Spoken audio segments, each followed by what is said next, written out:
लग्न समारंभ आटोपून घरी निघालेल्या दाम्पत्याचा भीषण अपघातात मृत्यू झाला।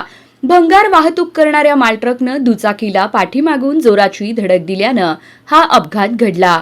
अपघातात ट्रक पलटी होऊन भंगाराखाली पती सापडला, तर पत्नी दुचाकीवरून उडून रस्त्यावर पडून जागीच ठार झाली।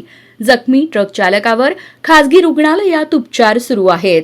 ही घटना रविवारी सायंकाळी 6च्या सुमारास सांगोला पंढरपूर रस्त्यावर देशमुख वस्ती येथे घडली।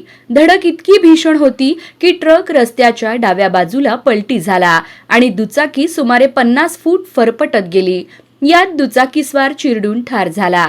रामचंद्र पांडुरंग बनसोडे वय 58 आणि लक्ष्मीबाई रामचंद्र बनसोडे वय 50 राहणार बामणी तालुका सांगोला अशी मृतांची नावे आहेत। ते सांगोल्यातील एका अकॅडमीचे मुख्य प्रशिक्षक तानाजी बनसोडे यांचे आई वडील होते। बनसोडे दाम्पत्य रविवारी सकाळी कमलापूर येथे नातेवाईकाच्या लग्नासाठी गेले होते। समारंभ आटोपून ते दुचाकीवरून घरी परतत असताना हा अपघात घडला आहे।